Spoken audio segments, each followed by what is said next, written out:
And greetings to you. Joe Rubenstein here, producer and host of Real-Time 1960s.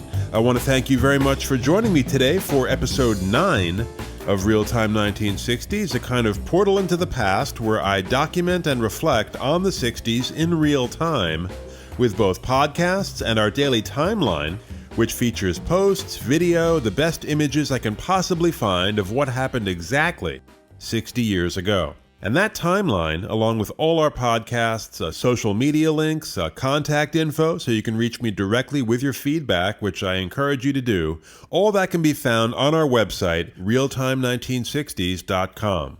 Last time, I concluded my two-part look at actor Steve McQueen, but today we sidestep into Cold War politics. Haven't covered politics at all, really, since episode 4, which was about the election of John F. Kennedy. But today, on this first installment of another two-part episode, we turn our gaze to the Bay of Pigs invasion of April 1961. We'll cover the planning stages of that operation during the Eisenhower years, as well as a precursor, a CIA-backed coup in Guatemala in 1954, which served as a model for the Cuban attempt in '61. We'll also discuss how the Cuban situation affected the 1960 presidential race and much, much more. So, the first 5 of my top 10 facts about the invasion at the Bay of Pigs in Cuba, right now.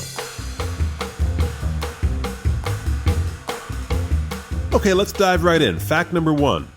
As I said, the plan for the invasion of Cuba by exiles trained by the CIA and backed by American firepower had its roots in the Eisenhower administration. Not to absolve Kennedy of responsibility, he could have stopped it and did not. But before we get into Kennedy's role, let's take our time machine a little further back to one of the darker episodes of Eisenhower's first term, the successful overthrow of the democratically elected president of Guatemala, Jacobo Arbenz, in June of 1954. This was a covert CIA operation that installed a military dictator, Carlos Castillo Armas, who was the first of a series of U.S.-backed authoritarian rulers in that country.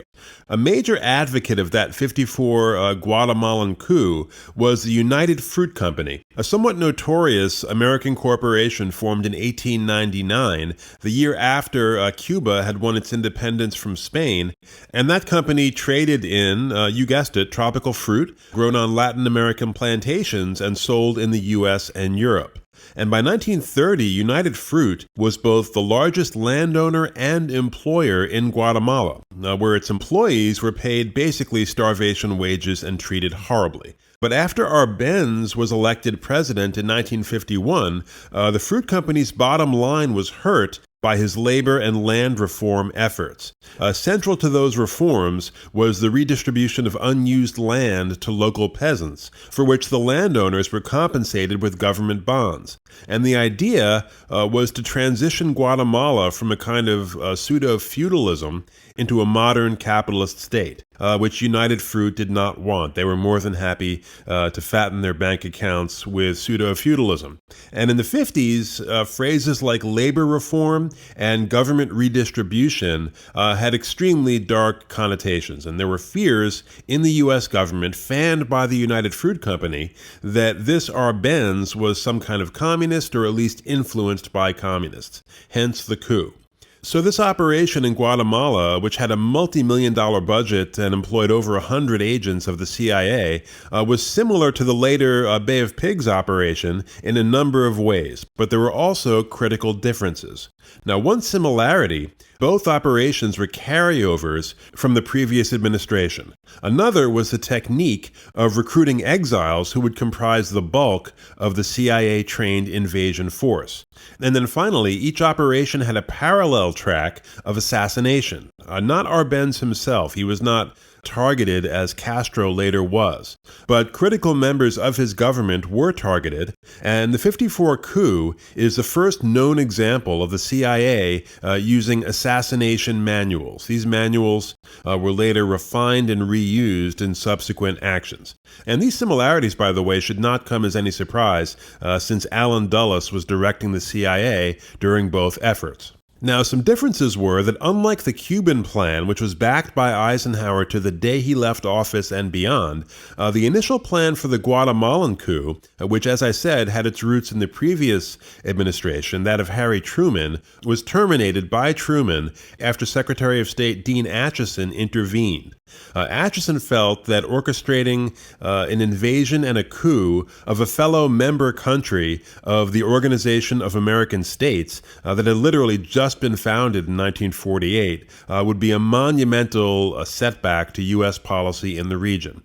And as we'll see later, Acheson was also mortified by the Bay of Pigs plan and warned Kennedy against it. But the Guatemalan coup, after having been temporarily killed off by Acheson and Truman, was revived by Eisenhower, which leads to the second critical difference from the Bay of Pigs. The Guatemalan coup succeeded. Arbenz was ousted, infusing Dulles and the CIA with what turned out to be a false sense of optimism that the later plot to overthrow Castro would also succeed.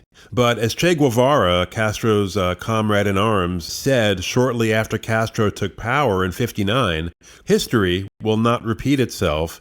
Cuba is not another Guatemala. And he was right about that. Okay, fact number 2. Relations between the Eisenhower administration and the new Castro regime had a brief, uneasy honeymoon in early '59 that quickly gave way to antagonism and divorce.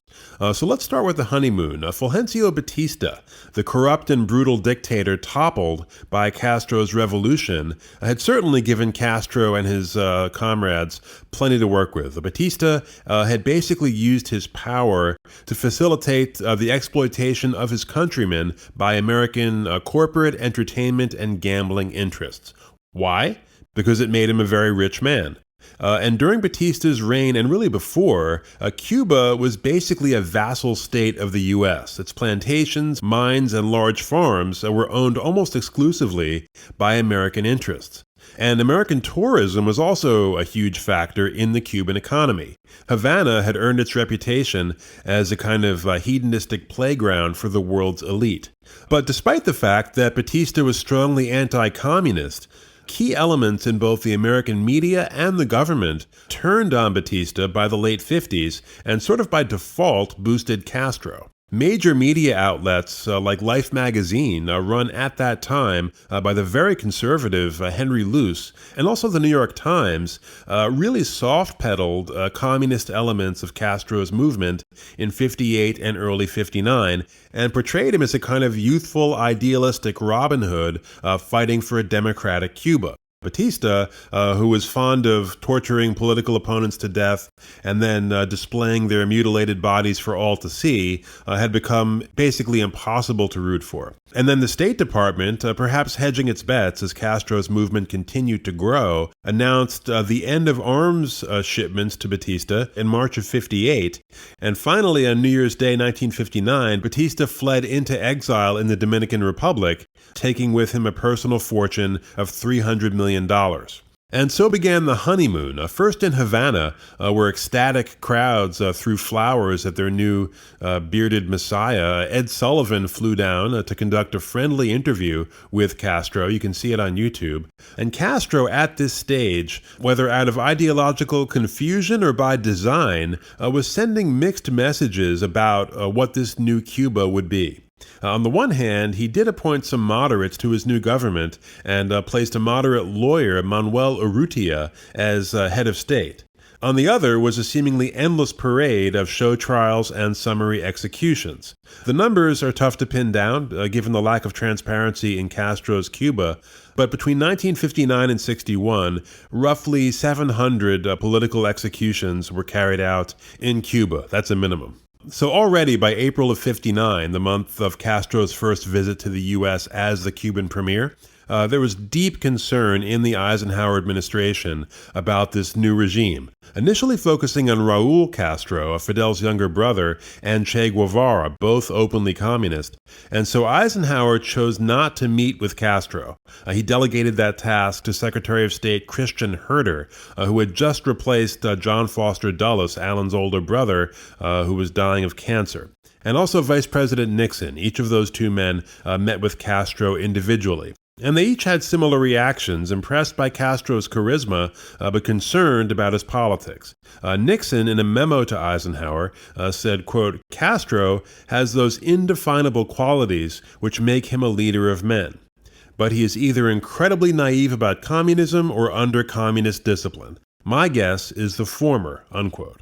Now, with hindsight, it seems that the latter is more likely, and really every move Castro made in '59 pointed in the communist direction. The nationalization of utilities, the appropriation of previously private enterprises, many American-owned, including holdings of the United Fruit Company, redistribution of land without compensation, as had been done in Guatemala, elimination of opposition press, which even Batista hadn't done.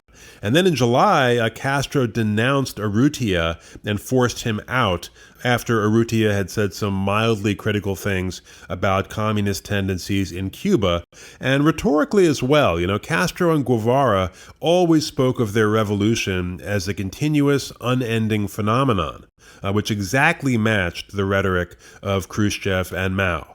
And so despite the fact that Eisenhower was preoccupied with a number of issues in the summer of '59, the latest Berlin crisis, Nixon's trip to the Soviet Union in July, his own meeting with Khrushchev at Camp David in September, by that point, the U.S. clearly viewed Castro as an adversary and was deeply concerned that what had been, as I said, a vassal state of the U.S.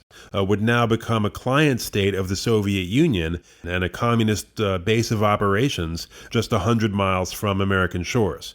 So honeymoon over. Okay, fact number 3. Two individuals, Christian Herter at State and Allen Dulles at the CIA, made the initial push to topple Castro. Herter, in a memo to Eisenhower in the late summer of 1959, wrote that Castro had officially gone too far. Moderate voices in Cuba had been silenced. Castro and Guevara were, quote, "fomenting anti-American sentiment not only in Cuba, but across the Caribbean," unquote.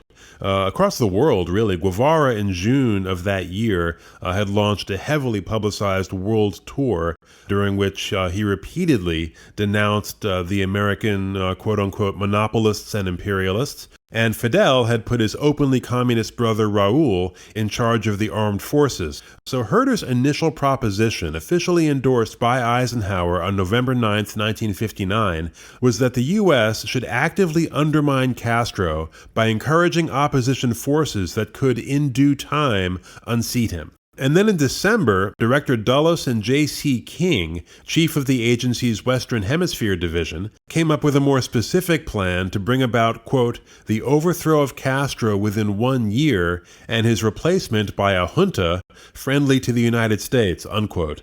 You don't often hear the word junta used in a positive context, at least not these days, but that was Allen Dulles. And the agency's plan at that point suggested a variety of means, most of which were carried over from Guatemala. Anti-Castro radio propaganda, the jamming of Cuba's own radio broadcasts, and most critically, the formation of anti-Castro groups that would, quote, "establish by force a controlled area within Cuba," unquote.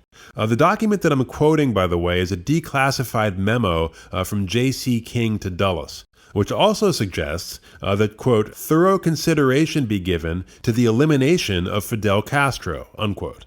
Now, elimination can mean multiple things, obviously, and it's interesting that Dulles actually edited that sentence of the memo.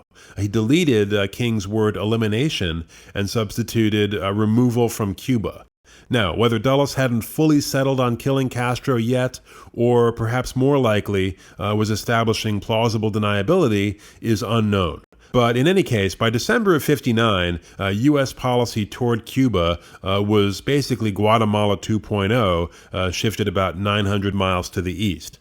Enter Richard Bissell, who was an interesting and pretty accomplished person. Bissell, in 1947, had been appointed administrator of the Marshall Plan in Germany. For those who may not know, the Marshall Plan, officially called the European Recovery Program, was a $13 billion aid program designed to do two things, really. First, to resuscitate the economies of Western Europe after the war, and then also to help prevent the spread of communism into those countries. Those two goals were interrelated, obviously, and both were achieved.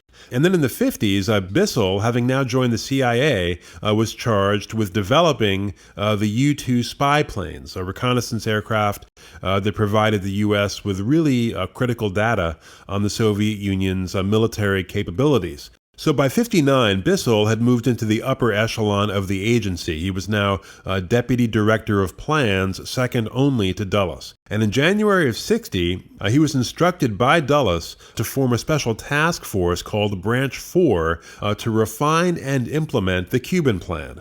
At which point Bissell assembled basically the same team that had been used in Guatemala with a few additions. Okay, fact number 4. John F. Kennedy, during the 1960 campaign, used the so-called loss of Cuba to communism during the Eisenhower administration to hit Nixon, but also to exact some revenge on the Republicans, who for years had blamed the so-called loss of China on the Democrats. That had been the Republican take for years. China went communist when Truman was president. Truman was a Democrat, so the Democrats lost China. And they never bothered to explain what Truman was supposed to do exactly to reverse the course of the 20-year Chinese Civil War, but that was their rhetoric, and it kind of worked, to be honest. So Kennedy in 1960 said, okay, two can play that game, and he hammered the Republicans for having permitted this communist menace to fester, quote, only 8 jet minutes from Florida. That was his favorite phrase. So here's a prime example of the stupidity of presidential campaigns, where every issue is reduced to a bubble of idiot simplicity. But it did give Kennedy an opportunity to attack Nixon from the right, which he did throughout that campaign. If you go back and listen to those debates, I mean, most of Kennedy's rhetoric would have fit comfortably in the mouth of Barry Goldwater. Now, the two debates in which Cuba figured most heavily were the second and the fourth. At the second, Kennedy, in his opening statement, described in almost apocalyptic tones an America that was in grave danger of being surpassed by the Soviet Union, both economically and militarily. This was a total fiction, by the way. Our economy dwarfed the Soviet Union's, and there was no missile gap, as he liked to say. Well, there was, actually. They were behind. But that was Kennedy's contention, that the U.S. had been standing still while the communists surged. So Nixon, who looked far better, less sweaty and emaciated than he had at the first debate, cleverly hit Kennedy for defeatism, implying without saying so that Kennedy's rhetoric was anti-American, while at the same time reviving memories of Kennedy's father, Joseph Kennedy, and his defeatism in the 1930s regarding Nazi Germany, for which Joseph Kennedy was widely disparaged and ultimately removed by FDR from his post as ambassador to Great Britain, a job he should never have had in the first place. But skillful debating tactics by Nixon, who then countered Kennedy's claims of communist advances by highlighting such advances during the last Democratic administration, that of Harry Truman, during which, Nixon said, 600 million people went behind the Iron Curtain. Which, again, may have been an effective debating ploy, but looked at as an actual argument is ludicrous. I mean, how exactly was Harry Truman supposed to free Eastern Europe from the grip of the Soviet Union after World War II? Start World War III? Stupid. But the fourth debate is where things got really weird. The night before, the Kennedy campaign issued a statement proposing, quote, the arming of non-Batista democratic anti-Castro forces in exile and in Cuba itself who offer eventual hope of overthrowing Castro, unquote. Interesting. Almost the exact plan the CIA had been developing. So the question is, did the Kennedy campaign just happen to announce a policy more or less identical to the CIA's secret plan for Cuba, or did somebody leak the plan to the Kennedy campaign, and did Kennedy then use that knowledge to score on Nixon by making himself look tougher on Cuba, and beyond that, set himself up very nicely if the invasion was launched before the election? Since having issued this statement, Kennedy could then claim that Eisenhower had filled his prescription. Now, Nixon always felt that Dulles had briefed Kennedy on the plan, and he was very bitter about that. There's no evidence of it, but it certainly could have happened. But Kennedy had plenty of other contacts who could have told him.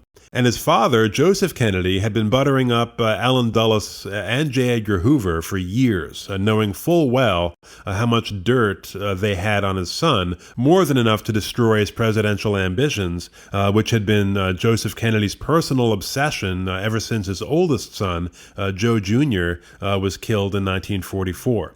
And it's interesting that JFK's first major move 2 days after he was elected was to announce that he would keep both Dulles and Hoover in their positions.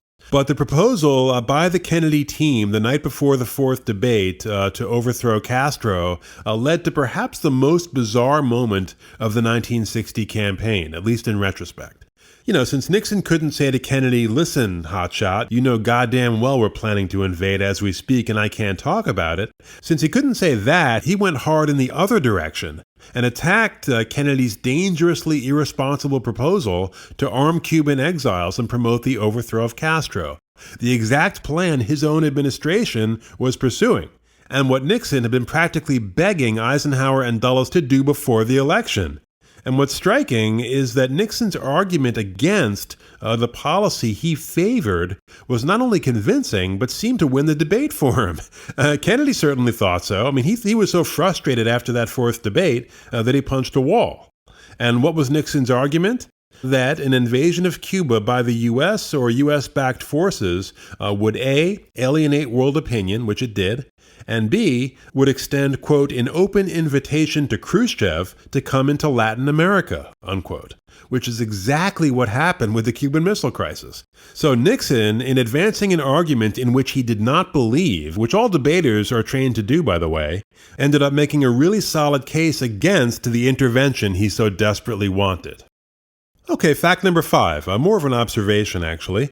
Although the election of John F. Kennedy in 1960 is usually presented by historians as a clear break with the Eisenhower administration, and was framed that way by Kennedy himself in his inaugural speech, this is a superficial interpretation of history that does not hold up to serious scrutiny. The fact is that the Kennedy presidency, despite the Camelot flash, was in many, perhaps most respects, a continuation of Eisenhower's. And this is certainly true in civil rights. Kennedy, like previous Democratic presidents, greatly feared antagonizing the Southern legislators in his own party, and made very little effort to articulate the moral dimensions of the civil rights movement, at least until a few months before he died, when the integration crisis at the University of Alabama sort of forced his hand. And even then, he was reluctant to make that televised speech on civil rights on June 11th, 1963, but he did, and it was a very good speech. But to that point, he basically followed Eisenhower's civil rights approach of slow, quiet gradualism.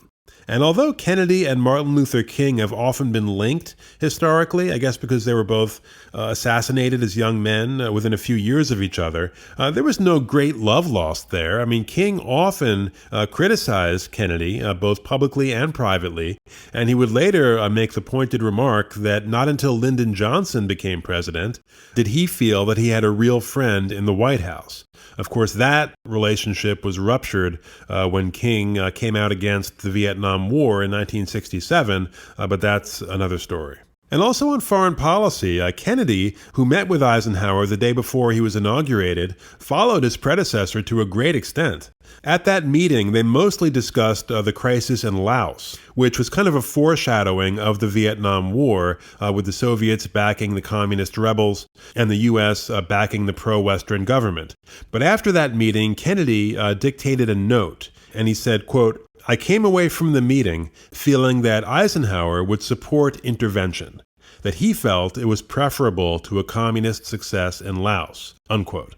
And it's not hard to conclude that Kennedy chose to continue that policy of interventionism in both South Vietnam and Cuba. Eisenhower also said at that meeting, quote, "In the long run, the U.S. cannot allow the Castro government to continue to exist in Cuba," unquote. And Kennedy's path was further narrowed by Eisenhower's decision to break off relations with Cuba in January of 61 after Castro demanded that the U.S. reduce its embassy staff in Havana. Now, it's a little unusual for a president to make that bold a move on the way out the door, but he did. And then from practically the minute Kennedy took office, there was this steady drumbeat of pressure on Cuba, with Dulles telling him that the clock was ticking on the invasion plan, that Castro was strengthening his defenses as we speak, that the trainees in Guatemala and elsewhere were chomping at the bit. And when Kennedy expressed some doubts, and he did have doubts, Dulles brought up what he called the disposal problem. You know, if the invasion were called off, what do you do with all these trainees? Just say, never mind, go home? And if you do that, what kind of blowback would result? Do they hold a press conference and denounce Kennedy for being soft on Castro, soft on communism? It's not inconceivable. And again, this is a young, untested president, basically a newcomer to foreign affairs. I mean, he had served on the Foreign Relations Committee his last 3 years in the Senate, but a lot of that time he'd spent setting up his presidential campaign and was a frequent no-show on Capitol Hill. And as far as his much vaunted military experience during World War II, yes, he had performed heroically under duress. There's no question about that. But his critics, including Eisenhower, were fond of pointing out that the largest command he'd ever held was a torpedo boat that had been rammed and sunk by a Japanese destroyer, right? He'd never held a job outside of government, never managed any organization really, no diplomatic experience whatsoever, and here he was in the White House, presented with a complete plan already in motion, endorsed by Eisenhower, arguably, the greatest American soldier of the 20th century, backed by the Joint Chiefs, backed by Allen Dulles, who had run an almost identical operation 7 years earlier with great success, assuring him of a big win early in his presidency. Again, it would have taken a tremendous amount of gumption for Kennedy to tell all these battle-tested old hands to just take a breath so he could examine this operation in a more measured way. But he didn't have it. He just didn't, at least not at that point.